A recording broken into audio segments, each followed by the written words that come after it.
बढ़ते खबरों में आगे, डिप्टी सीएम केशव प्रसाद मौर्य का बाराबंकी दौरा, जहां पर 2.5 करोड़ की परियोजनाओं का लोकार्पण किया।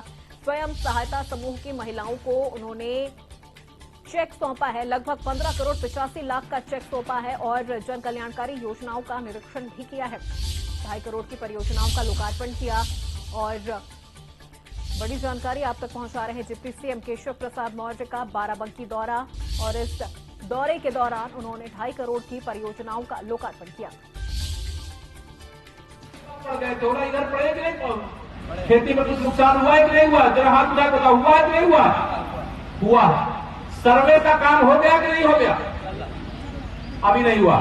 सारे अधिकारी इसको नोट कर लें, ये सरकार के स्पष्ट निर्देश है, जो भी फसलों का नुकसान हुआ है उसका अविलंब सर्वे करा करके उसके मुआवजे के वितरण की कार्रवाई बिना देरी सुनिश्चित कराने का काम करेंगे। दूसरा, एक और निवेदन, बहुत सारे ऐसे किसान हैं आजकल जागरूक किसान हो गए, वो प्रधानमंत्री फसल बीमा योजना में अपनी फसलों का बीमा कराते। कोई किसान ऐसा है जिसने अपने फसल का बीमा कराया? बताओ हाथ उठा करके। बहुत लोग कराए। ये निश्चित बैठे, चाहे ओला पड़े, चाहे पानी गिरे, चाहे आंधी आवे, अगर इनकी फसल बर्बाद होगी तो प्रधानमंत्री फसल बीमा योजना के अंतर्गत इनके खाते। वहीं यूपी में आगामी चुनाव और विकास कार्यों को लेकर उप मुख्यमंत्री केशव प्रसाद मौर्य ने India news bureau chief Raghavendra Pandey से खास बातचीत की है। क्या कुछ कहना है उनका, आइए आपको सुनाते हैं। हमारे साथ उप मुख्यमंत्री केशव प्रसाद मौर्य जी हैं। सर, आपका स्वागत है। धन्यवाद राघवेंद्र जी। सर, क्या कहेंगे सर, जिस तरह से आप लगातार ग्रामीण क्षेत्रों पर फोकस किए हैं, एक बहुत महत्वपूर्ण आपको एक विभाग मिला है, कहते हैं कि हिंदुस्तान की जो आत्मा है वो गांवों में बसती है, तो क्या कुछ चल रहा है सर आपके मन में और क्या कुछ आप कर रहे हैं?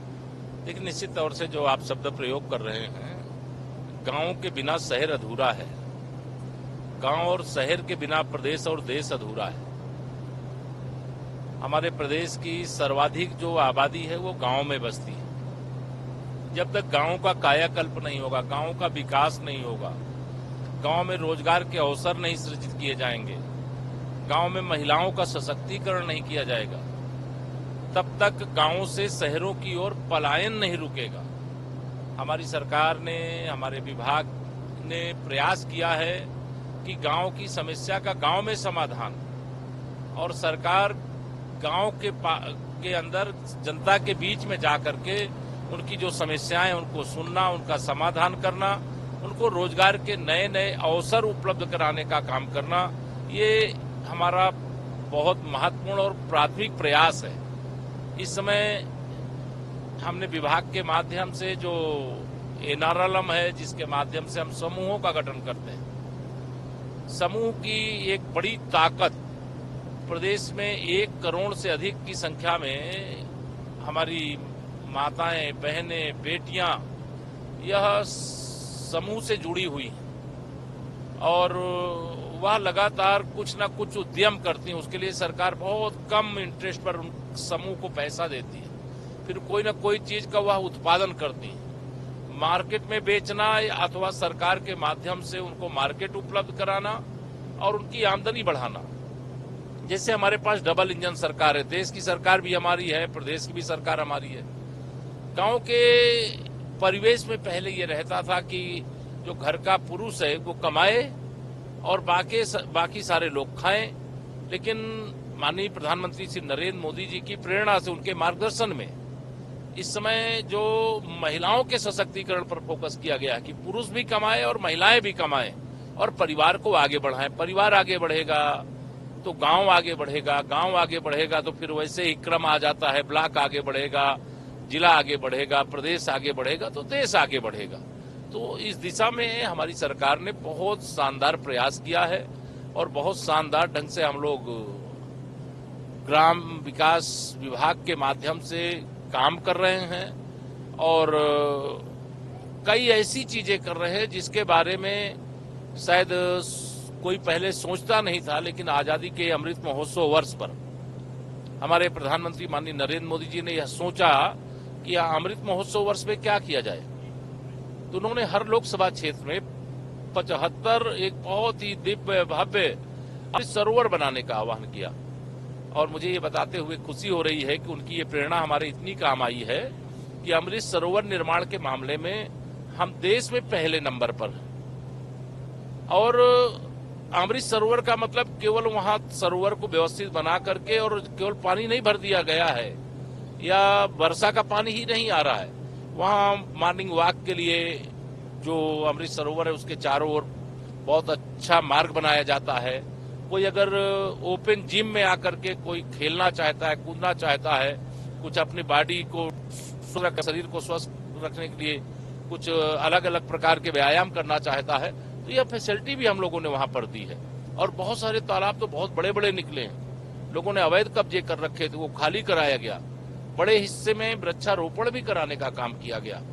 तो एक क्रांतिकारी प्रयास मैं कहूं माननीय प्रधानमंत्री जी के आह्वान पर उत्तर प्रदेश ग्राम विकास विभाग कर रहा है। अब बहुत सारी हमारी नदियां हैं, गांव के अंदर जो पानी वर्षा काल में आता है, नाले होते थे वहां से निकल करके नदियों में जाता था, वो सब लोगों ने पैक कर दिया था, कब्जे कर लिया था। अभी हम लोग उसके लिए भी अभियान चला रहे हैं। जो नदियां सूख गई हैं उनको पुनर्जीवित करने का काम, नालों को पुनर्जीवित करने का काम और गांव के विकास का रोड मैप खड़ा करने का काम। इस समय एक और बड़ा संकट है, वह है हमारे जो पशुधन है, मशीनीकरण होने के कारण से अब ना बैल के कारण से बैल से खेत की जुताई होती है, ना फसलों की जो मड़ाई होती है वो होता है। तो जैसे जब तक दूध देती हैं गैया मैया तब तक तो लोग अपने घर में पालते हैं, फिर रात के अंधेरे में उनको छोड़ने का काम करते थे, जिससे रात में छोड़ देते थे, वो किसानों की फसल चरते थे। सरकार की सोच यह है कि जो लोग दूध पालन करने के लिए गैया मैया को पालते हैं, जब वह दूध देना बंद करे और उनको छोड़ना हो, तो हमने लोगों से अपील किया है कि छोड़ने का काम रात के अंधेरे में मत करिए। आपके निकटस्थ जो भी गो आश्रय स्थल है वहां पहुंचाने के लिए जरूर चाहिए। इस समस्या का समाधान होना चाहिए, हमारे किसान भी चाहते हैं, सरकार भी चाहती है। ये समस्या बनी हुई है तो उसका एकमात्र कारण है रात के अंधेरे में उनको छोड़ना। अभी हम जो गोचर भूमि है, चारागाह की भूमि है, उस पे लोगों ने अवैध कब्जे करके रखे थे, उसको खाली कराने का भी अभियान चला रहे हैं। बहुत बहुत धन्यवाद। धन्यवाद। तो आप देख रहे थे उप मुख्यमंत्री केशव प्रसाद मौर्य ने विस्तार से सभी विषय पर चर्चा की, बातचीत की और उन्होंने ये भी कहा, प्रधानमंत्री जी के विजन को लेकर उन्होंने कहा कि अभी तो ये झांकी है, अभी हिंदुस्तान का पूरा विकास अभी बाकी है। कैमरामैन गौरव वर्मा।